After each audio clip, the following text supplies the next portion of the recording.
Bonjour mesdames et messieurs, bonjour na bandeko sur Banabiso à travers le monde. Émission à Bino, Oyebi, Nenga Kometa Rabino toujours, Tozana pour Nakoyamba, Batunyoso, Bayembi, les politiciens, Batunyoso, qui a besoin de passer message, Tozana Kawana pour Nabango. Et l'autre yandi, Moko ya Mosali, Nankolo, Moyembi, Nankolo. À cette émission, on a vu que Bandeko a une émission à Kala. Il y a la caméra, parmi les Batoko Yamba, dans cette émission, mais c'est la première fois que à l'écart. Dans l'émission Today News, na Serre Nabiso Oyoboyebi, pendant cette émission, pour découvrir la sœur Anne-Marie Abia. Bonjour. Bonjour. Merci encore parce que ça fait 10 ans que je suis aux États-Unis, à Charlotte. Tout ça qui est mission, la caméra, dommage des moments là, YouTube les a raté, bande de mingi, bande de chanson landayote, mais les autres qui sont aux États-Unis. D'abord pour une émission où ceux qui ont qui m'ont manqué ko yebisa na bande ko balandi. Parcours na yo, Sœur Anne-Marie Abia Azanani, bato baebiote na baebio baebakisa Azanani.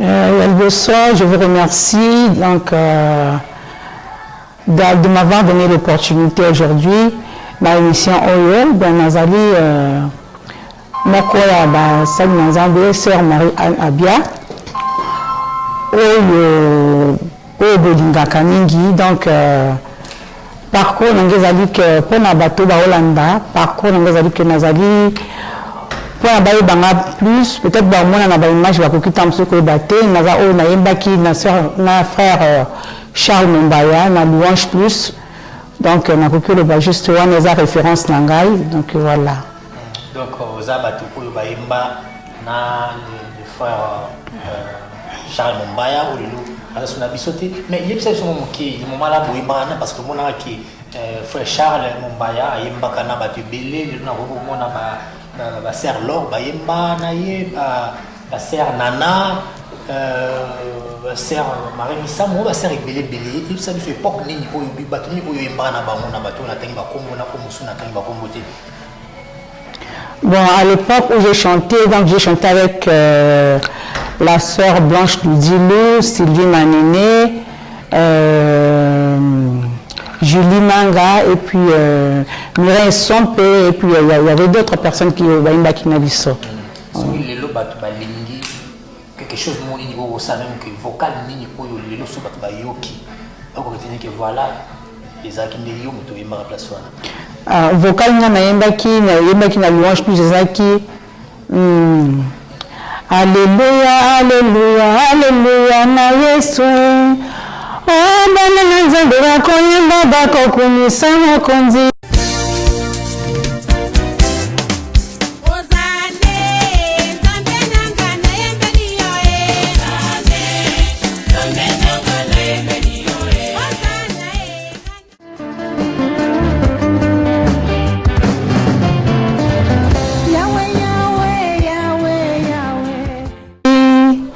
Et puis dans un autre morceau, Zambé, Zambé, Zambé, attends monso. Zambé, Namaya, Opesi, Charles, Zako, Sala. Donc, il y a un bateau, déjà, Bayebi, qui non, voilà, c'est Abia. Dans ma vocale, il y a tout le monde au lilo, Baloka musique chrétienne, Batunyo, Baloka papa, Charles Mumbaya, au lilo, Azate Nabiso, Bayebi, qui va se retrouver dans la vocale Bayoki. Alors, le bel abisso na nuna qui momala pour bino époque na bino nengi pour bandaki kuyimba buyimba na basi ang bino tenga kombo awa na lelo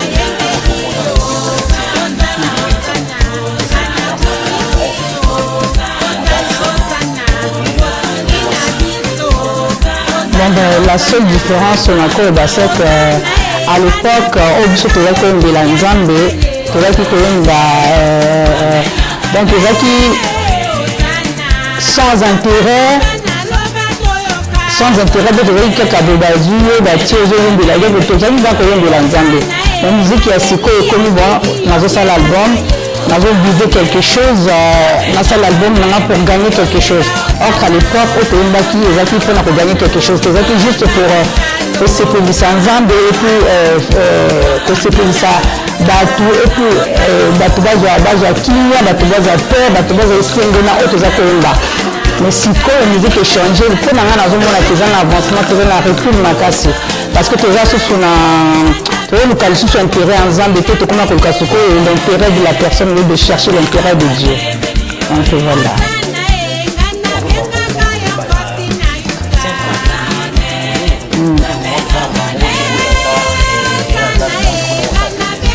Non, on a que le côté parce qu'on attend que ce soit une musique, il y a tant que une musique ou une musique. Tout ça qui peut être qui business, tout ça qui d'abord pour plaire à Dieu. Tout ça qui business, tout ça qui fera ça l'album, pour qu'on a gagné quelque chose. Non. Par exemple, je peux donner un exemple. Moi, j'ai chanté avec le frère Charles Mbaya. Il m'a juste donné un carton de CD. Mais pour moi, c'était vraiment bien. Si c'était aujourd'hui, j'allais dire que non, après c'est un carton CD à nous. Après c'est un carton CD et lui il a fait son truc. Et pourtant la chanson c'est moi qui ai fait tout ça. Mais après c'est un carton CD pour moi c'était vraiment grand. Tu vois, par rapport à aujourd'hui.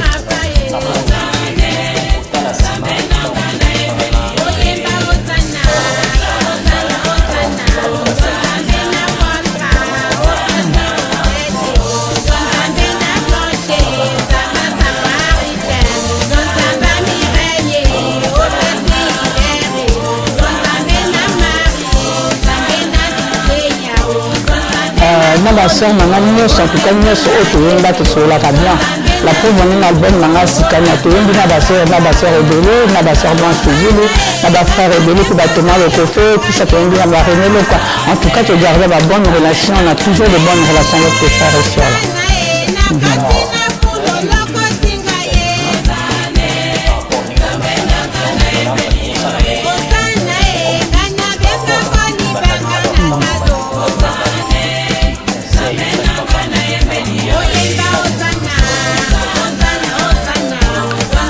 Le message de la côté ça va nous voir dans la musique psycho. Le message de la côté c'est justement tu as vu que dans le studio tu fais un bon, tu as vu que l'ouvrier mérite son salaire.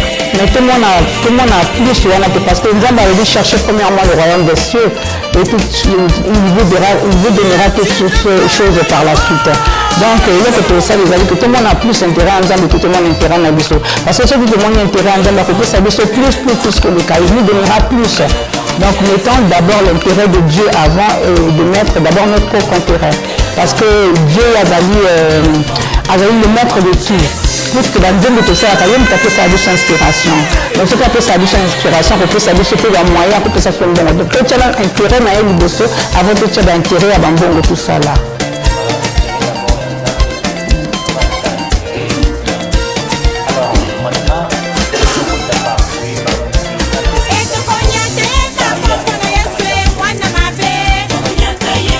Ma carrière solo Nanga, j'ai commencé en 1995 à Paris.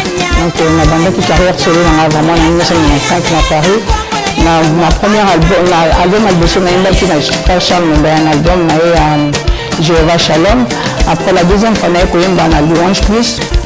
Donc après, vraiment, après 1998, il y a ça, c'est que l'album Nangamoko, on a bandé pour traverser le monde, l'album Nangamoko à l'heure de la victoire. Alors, oui.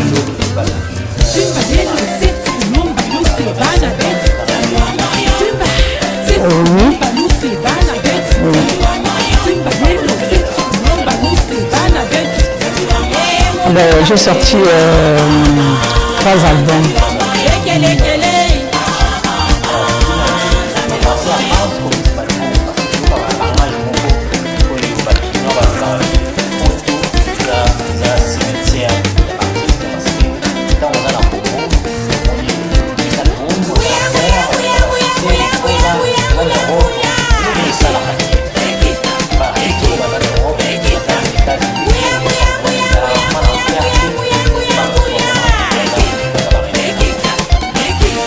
aussi que dit que bateau va donner ça à succès quand en Afrique on nous a donné bandi carrière en Afrique on a bandi carrière en Poto on a eu succès au album on est ça banda louange plus tu es lors de la victoire tu vas album sur le monde de ça succès bateau va que les avis cimetière parce qu'il y a d'autres personnes par exemple par exemple en Afrique on va y que saisir Poto Malamu tu vois, mais pour mon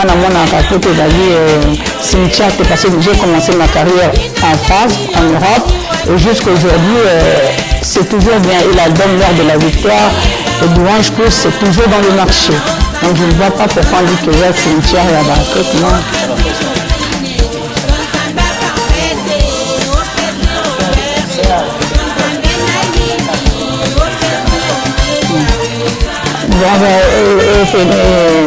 La difficulté de cause à piratage. Piratage de cause à la première difficulté parce que nous comment au moins ce que vous savez ça ce qui va pirater ça des choses comme ça mais combattant pour bazar battre quand bazar pour battre qui fait que dans monde il y a quelque chose qui ne va pas en gros peut-être moi mais bazar battement comprendre que nous dit que ça là dit que c'est notre carrière on dit de ça donc au début c'était un peu difficile mais maintenant les combattants aussi ont compris donc comme quand même basé sur comme tout ça va concerne un peu tranquillement tout ça tapage tout ça va concerne va concerne un peu tranquillement et de moi combattant peut ça quand même que moi maïle tu vois peut-être au début on était moi devant toujours quand ça peut en beau tout ça mais maintenant là on est conscient de ce qu'on est en train de faire donc voilà. Alors est-ce que vous aurez rappelé tant que l'économie sous-artiste seulement na bango yeah. Oui, nayoka bandimba artiste belé parce que bandimba artiste belé parfois ils sunga tango ka nzembo moninga yembi tam supposa qu'il y a un problème peut aujourd'hui sauver donc aux appels bénis aux appels guéris par rapport à un problème aux qui dans mon album à moninga donc nayoka bandimba ba ndeko belé nayoka ka mama blanche studio nayoka bandimba la bango presque nyonso Nani Thomas, tout ça, presque il y a beaucoup d'artistes. Alors, est-ce que vous avez un idole, vous avez un artiste qui est non, oui, vous avez un idole, vous avez un salaire ici. Oui, mais nous avons vocation parce que nous sommes toujours pas les mêmes vocations. Moi j'ai ma vocation et eux aussi ont la vocation. Et moi j'ai ma mission et eux aussi ont la mission par rapport à leur vocation. Donc je ne peux pas avoir une idole. Mon idole c'est Dieu. Je n'ai pas une idole. Donc voilà. Voilà, merci beaucoup. La réponse dans nos lobby. Donc voilà, tu as la deuxième partie de l'émission à Bissou. On a dit que maman Anne, vous allez moto, il y a combat spirituel. On a dit que l'autre, vous avez un combat spirituel. Et on a un combat spirituel, on a dit que vous avez un passe mingi, toujours là. Papa Olangi, Kukufa, maman Olangi, Kukufa. Mais avant de commencer, on a expliqué Bissou, vous allez membre du combat spirituel. À Paris, ce que c'est moi historique, le ministère à Paris. Bon, le ministère du combat spirituel à Paris. Bon, quand je suis arrivé au ministère du combat spirituel, il y a maman Daniel Mokengo, donc il y a Azali, à l'époque Azali, deuxième personnalité après Momo Olangi. Donc, il y avait une vingtaine de personnes seulement bazaki wana on a écouté le ministère du combat spirituel donc tant que bazalinga grâce à quoi le ministère du combat spirituel donc il y avait un jour comme ça balbaki que est-ce que nous mon côté exactement déjà il y avait une différence entre le ministère du combat spirituel à Kinshasa et à Brazza et par rapport à Paris. Donc quand je suis arrivé il y avait une vingtaine de personnes. Et c'est là que dit que est-ce que nous pouvons dans la salle qu'on chanter quelque chose. Donc on a télémaki on a pu yembaki bon Mukambaza quitté Mukambaza quitté avec na Kinshasa et puis tant la bandi ko yemba ande sikoyo batu andi ko ya komona ndenga na yemba quand les gens venaient pas écouter la parole de Dieu, ils venaient juste pour écouter qu'il y a une sœur qui est arrivée là-bas qui est en train de chanter, vraiment ils chantent des paroles qui sont vraiment fortes et sunga. De batba qui kota la nana ko ka de batba kota la nga. Tant batba bandi koya, mais ça a commencé à s'agrandir parce que j'ai trouvé plus quelques personnes, 20 personnes seulement. Et là, mon candidat koya, c'est là que le ministère vraiment a commencé à écouter à bateau, à dire que ça se maman le bas. Ok, dis-moi un peu, est-ce que combat spirituel et ça église, parce que les deux comme si combat spirituel église était, maintenant une église naïe, il y a juste que vous avez comme un ministère. Expliquez-nous dans le combat spirituel des années juste. Ben, le combat spirituel n'est pas une église. Le combat spirituel des alliés, et Sika Oyo, ils ont le campus pour tous. Nous avons le campus pour tous na Kinshasa. Ils ont Sika Baza pour affermir bateau. Ben, maman a une vision, parce que Nalibala n'a pas problème. Azaki n'a pas problème, la coutume, tout ça, des choses comme ça. Et avec la vision, tant que la vision a Sika Oyo, avec créer un ministère de combat spirituel. Donc la CFMC. Communauté internationale des femmes messagères en Christ. Au début, il n'y avait pas les hommes. Au début, il n'y avait que les mamans. Donc, ils avaient aussi qu'on besoin pour apprendre, quoi fermer, qu'on peut s'absorber fermer, sinon, qu'on apprendre, par exemple, tout le monde par rapport à ma cambomingi à coutume, ma cambomingi, oh, ils allaient que non, ils allaient na opposition, na ma cambomingi. Donc, voilà. Ce que les autres, vous êtes toujours dans le combat spirituel. Oui, nous avons un ministère en combat spirituel. Oui. Alors, les lots, nous avons tout ça papa Olangi. Avant maman Koutakufa, nous avons qui bandeko bayembi en France, basangana qui basé rebelle tout le monde qui matin na pognon bayemba qui mais comme si vous avez vraiment associé na bangote.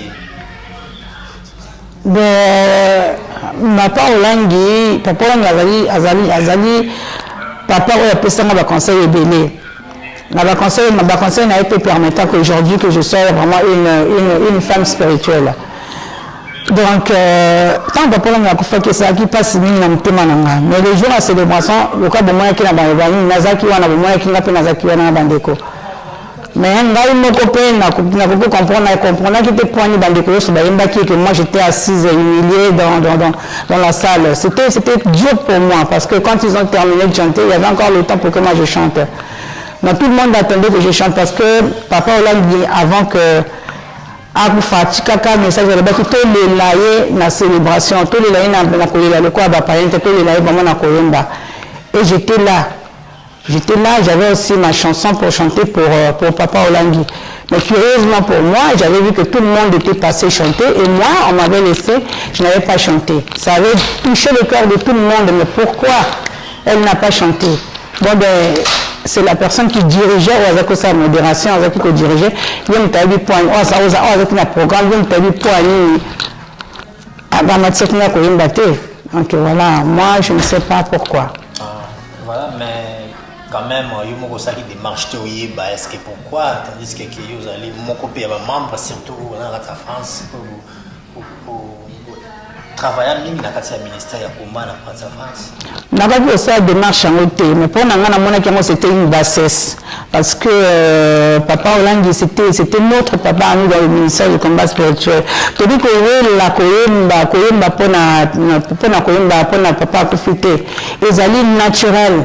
La personne qui est en train de diriger et il y a des milliers de personnes qui sont venues à Paris pour venir, quelque chose peut-être celui pour Bamba qui n'a pas il ne fallait pas passer la main à moment parce que ça a touché le cœur de tout le monde. Parce que quand je suis partie à la maison, il y avait des coups de fil, il y avait même des mamans, des papas qui pleuraient au téléphone, mais pour Nani, invité, même des gens dans la salle qui disaient mais pour Nani, invité, même le frère René Le quoi, est parti même voir les encadreurs qui étaient là pour dire mais pourquoi vous avez fait ça? Et pourtant maman Abia, c'est une pionnière, c'est elle qui a commencé en premier dans ce ministère. Pourquoi vous avez fait ça? Je ne sais pas pourquoi ils ont fait ça.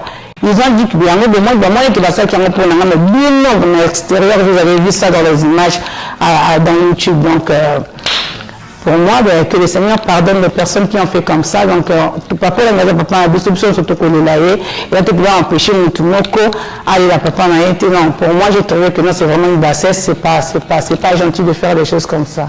Olangi, a biso, et vous méritez, maman Olangi pe alandi. C'est ça qui vous allez membre dans le combat spirituel. Ni lecture ni rogosala à makambo nyonso parce que aujourd'hui tout le monde même na YouTube ba prophète est belé ba komobima voilà ba lobaki déjà que non voilà ba sala nzambe bibele ba kokufa ba tout ba biki ba yebaki yango monsieur ba biki okena lola monsieur le blazo contredit il est tant que membre tant tout le monde ba image nyonso wana o nyonso zo lobama ni yoko loba. La mort est un mystère. Le mystère de la mort appartient à Dieu. Donc ce n'est pas à nous de juger, de dire que non, maman l'a kenali fait le papa l'a kenali fait le, c'est pas bien. Batouana na bazape na bana na bango, bazape na ba famille na bango. Je sais que le message du ministère du combat spirituel, il y a beaucoup de personnes qui n'ont pas compris le ministère du combat spirituel parce que au début c'était vraiment trop fort. Donc beaucoup de personnes n'ont pas compris. Non, n'avaient pas compris le ministère du combat, le message du ministère du combat spirituel. Donc pour Nabal que non, ils vont partir en enfer. Ça c'est le mystère de Dieu. C'est Dieu seul qui sait pourquoi ils sont morts. Et l'autre vient mourir quelques jours après l'enterrement de l'autre. C'est Dieu seul qui le sait. Donc c'est à Dieu seul de juger. Parce que la mort c'est un mystère. C'est Dieu seul qui le sait. Le loba visionnaire, maman Olangi, papa Olangi, est toujours le babaza sunabisote. Est-ce que à venir l'église, il y a un combat spirituel et aux alanini? Est-ce que vous continuez toujours à voir un visionnaire tabazalaki ou bien nini oyo bino ba membre déjà bozo solo la bozo loba nini ko salama après surtout pour l'enterrement déjà à maman après wana ministère ils ont continué ou bien déjà moi déjà ba calcul déjà betama déjà ministère comment spirituel ministère en Zambie les ministères maman Olangité les ministères papa Olangité. Moi je pense que durant carrière Nabango toute leur carrière peut-être pendant peut-être combien de temps qu'ils ont fait, je pense que ils voyaient déjà des personnes qui pouvaient succéder. Donc voilà, donc les adultes que le corps ministère a commencé papa maman baza société que le ministère n'est pas non, et le panzana tenaïbi que les awana basiba bongisi déjà ils savent que quelles personnes ils vont mettre là pour essayer de diriger parce que c'est vraiment un grand ministère, c'est pas un petit ministère de 3 endroits, non, c'est un grand ministère qui est basé dans tous les continents.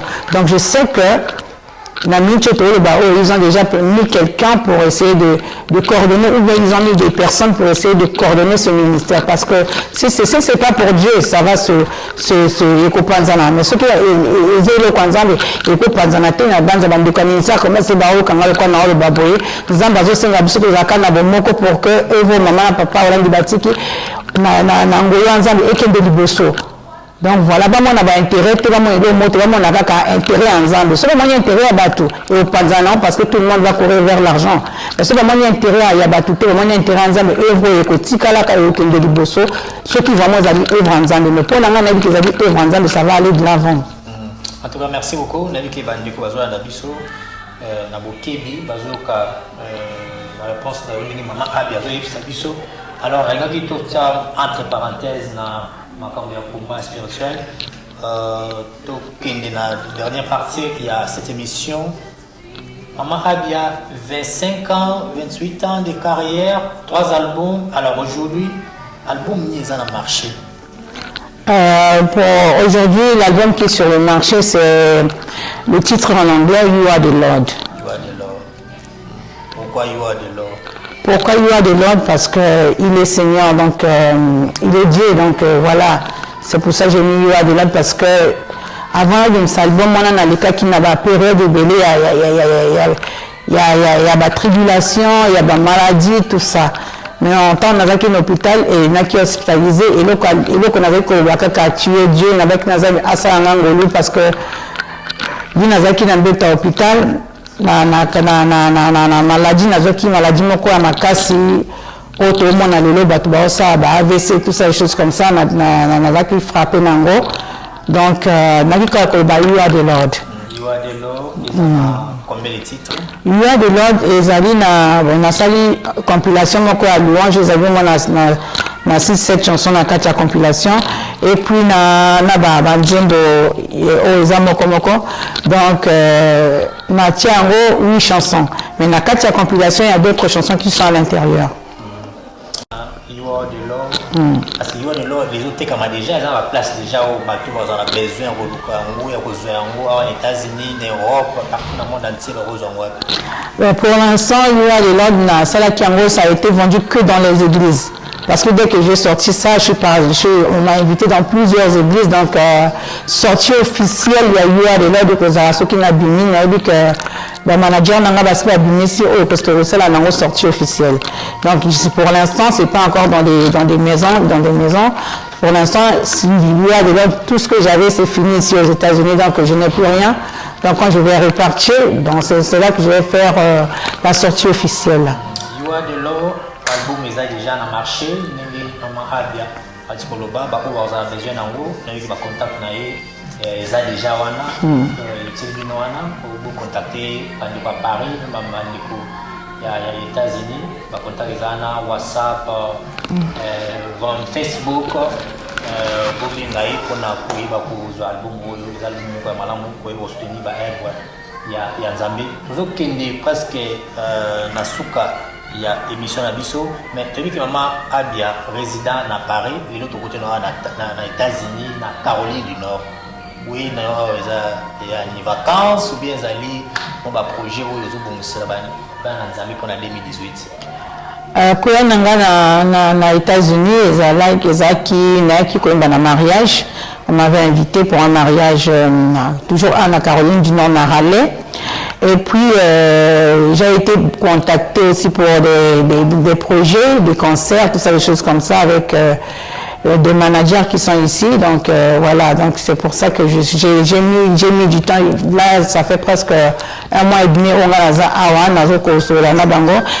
et puis, j'avais aussi des projets de studio ici avec des frères ici. Div et d'autres là-bas à Raleigh, et ici aussi j'ai un studio à faire avec des frères qui sont ici, donc voilà. Voilà, maman Alia, pour commis la souka, l'émission, mais pour la réponse, est-ce que les gens ont quelque chose pour tout nioter ou comme sous la question est la bien, la réponse est la donc la zone c'est le peut-être que la question tout le monde sous question sur tout été donc voilà peut-être au Baki Nanga tout à l'heure que non aux églises des choses comme ça parce que Baki Nanga qui ministère à combattre sur les églises mais on a connu de ça que non j'ai une église parce qu'il y a beaucoup de personnes qui ne savent pas que le ministère du combat spirituel n'est pas une église. Le ministère du combat spirituel, on a expliqué tout à l'heure, ils allaient communauté au Bapé Sahabiso affermissement. Pour que tant que vous allez affermer, tout le monde enseigner dans l'église. C'est ça la vision du ministère du combat spirituel. Mais à part le combat spirituel, l'église à part le combat spirituel, oui, j'ai une église, je prie à l'église Charisma, mon pasteur, c'est le pasteur Pedro. Donc voilà. Parce qu'en tant que chrétienne, je dois prendre la Sainte Seine parce que j'ai été baptisée, donc j'ai une église, bien sûr, à Paris. À Paris, donc, l'église Charisma. Parce que tout le monde a mis les conditionnels, ils ont été confirmés en gros, mais tout le monde a mis des artistes, musiciens, des chrétiens, tout le monde a mis aux États-Unis, à Paris. Ils ont la facilité pour nous rencontrer là-bas. Vous allez moi l'olendo, moi fier pour nous rencontrer là-bas. Ni nous go loba. Na ko wana batu balobaka. Tout le monde a kayangopé. Qu'est-ce que c'est quoi? Mon frère, vanité de vanité, toute ta vanité. Dieu a dit, il fait grâce aux humbles. Il résiste aux orgueilleux. Ça sert à quoi? La chair là est ok, n'a pas belé. Bateau baza Nambongo, bateau baza Sokindengeni, Michael Jackson, Banini, bazo qui n'a pas belé. Ça sert à quoi tout ça d'affirmer? Moi, personnellement, mon tout le monde, Maria Nabia, elle sait que Maria Nabia, c'est une dame qui est très humble. Donc, parce que je ne vois pas pourquoi je dois faire frimer ce qui va me découvrir pour ça appeler non. Non, à moins que pour s'appeler dans un ending à ma besoin, pour s'appeler dans un ending à ma je ne vois pas pourquoi. La chair là, ça sert à quoi de faire des fiers? Le bleu aux autres qui est ma belé, aux assos na moi ôté. Ça sert à quoi de faire des fiers? Moi personnellement, je condamne des pratiques comme ça, je condamne les choses comme ça. Je dois dire à d'autres frères et sœurs de ne pas être dans l'orgueil, ça sert à rien. L'orgueil, ça n'amène à rien. Le bateau basé à Kapembe na biso, ça dit bateau au balingi biso. Il y a un pour ça Kapembe na biso. Alors biso peut-être pour ça amour au bango pour ça biso. Ceux qui veulent pas la bango te vendre na pour te kamate. Donc voilà. Donc c'est eux qui achètent nos chansons, c'est eux qui sont là en train de nous donner, de nous fortifier. Donc voilà, ça sert à rien tout ça bah fier. Pour l'émission pour la sœur Abia Anne Marie, c'est la même Bobenga et Bongo. Bolandi, réponse pour répondre à son émission, na biso ya lelo. Ezaki Bongo, ngai moko na micro fiston sali papa n'exaucé. Merci à Lutès, le Tounou, le caméraman et le réalisateur de cette émission. Merci Nabino Nyonso Oyo. Bana biso ba contact ya sœur ezali wana Bobenga ye pour na consommer album Oyo ya Biblia Sika. Biblia Sika mais ça fait déjà 2 ans ils ont déjà na marché mais azo connaître toujours aussi lango promotion na bino pe Oyo bozana ba message ya Alexa na kati émission na biso voilà Bobenga biso beaucoup na biso na ba contact na biso ezali wana alors tokutana na bino na prochain numéro. Ciao.